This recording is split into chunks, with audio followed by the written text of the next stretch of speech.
নীতির পরিবর্তন না করে শুধু জ্বালানির দাম বৃদ্ধি করলে সংকটের সমাধান হবে না, উল্টো এ খাতে লুটপাট বাড়বে বলে মনে করছেন জ্বালানি বিশেষজ্ঞরা।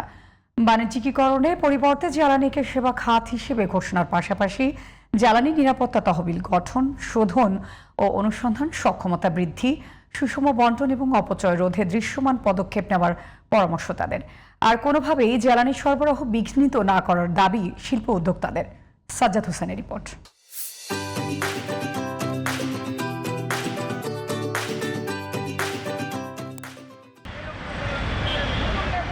মধ্যপ্রাচ্যে যুদ্ধ পরিস্থিতি যত দীর্ঘায়িত হচ্ছে ততই প্রকট হচ্ছে দেশের জ্বালানি সংকট। সরবরাহ সীমিত হয়ে পড়ায় ঘন্টার পর ঘন্টা লাইনে অপেক্ষা করে পাম্প থেকে জ্বালানি সংগ্রহ করতে হচ্ছে গ্রাহকদের। এরই মধ্যে অফিস ও দোকানপাটের কর্মঘণ্টা কমানো সহ বিদ্যুৎ জ্বালানি ব্যবহারে সবাইকে সাশ্রয়ী হওয়ার আহ্বান জানানো হয়েছে। তবে জ্বালানির মূল্য না বাড়িয়ে কতদিন পরিস্থিতি সামাল দেওয়া যাবে তা নিয়ে দুশ্চিন্তায় পড়েছে সরকার। আমেরিকাতে তেলের দাম দ্বিগুণ হয়ে গেছে, শ্রীলঙ্কাতে 25% বাড়িয়েছে, আমরা কিন্তু এখনো বাড়াই নেই। কিন্তু এই বিষয়গুলো তো না বাড়িয়ে কতক্ষণ আপনি থাকতে পারবেন, কিন্তু একটা সময় এই চাপ তো নিতে পারবে না সরকার। এদিকে শিল্প উৎপাদন নির্বিঘ্ন রাখতে জ্বালানি ও বিদ্যুতের নিরবিচ্ছিন্ন সরবরাহ পাওয়া যাবে কিনা এ নিয়ে শঙ্কিত ব্যবসায়ীরা।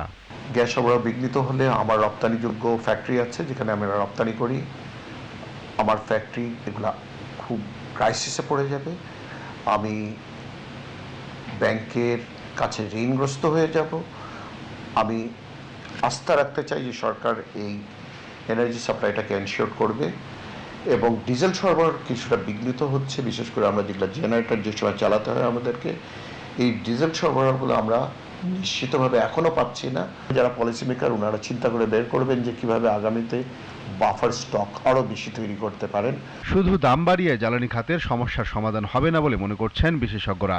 মুনাফার চিন্তা বাদ দিয়ে জনগণের জ্বালানি অধিকার নিশ্চিতে সরকারকে কাজ করার পরামর্শ তাদের।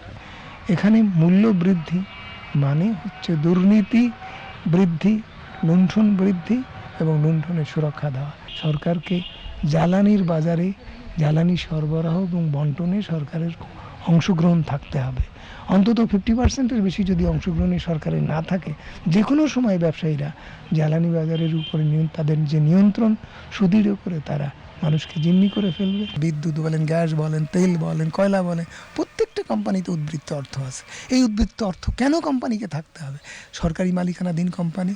এই সব জায়গায় যদি সরকার আজকে যদি ব্যবসা না করে, কস্ট প্রাইসে সরকার সেবা দেয়, তাহলে এইসব টাকাগুলো এই খাত এর উন্নয়ন এবং এই খাতের বিনিয়োগ সক্ষমতা বৃদ্ধি করে। অসাধু ব্যবসা, কালোবাজারি ও স্বার্থান্বেষী গোষ্ঠীর পরিবর্তে জ্বালানি ও বিদ্যুৎ খাতে সরকারের নিয়ন্ত্রণ প্রতিষ্ঠা এবং অপচয় রোধে সরকারি কর্মকর্তা কর্মচারীদের দৃষ্টান্তমূলক পদক্ষেপ দৃশ্যমান করার আহ্বান জানিয়েছেন বিশ্লেষকরা।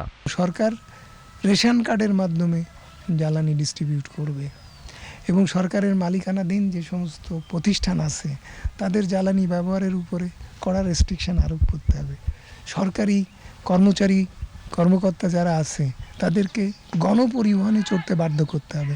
মন্ত্রী মিনিস্টাররা দেখাবে যে তারা গণপরিবহনে যাতায়াত করতেছে, তারা সরকারি গাড়ি গ্যারেজ করে দিয়েছে, তাহলে জনগণের জ্বালানি না পাওয়ার কারণে যে কষ্ট, জনগণ সেটা ভুলে যাবে। জ্বালানি খাতে সুশাসন প্রতিষ্ঠায় সবার আগে রাজনৈতিক মতৈক্য ও সদিচ্ছা জরুরি বলে মত বিশেষজ্ঞদের। Sajjad Hossain, GTV news, Dhaka.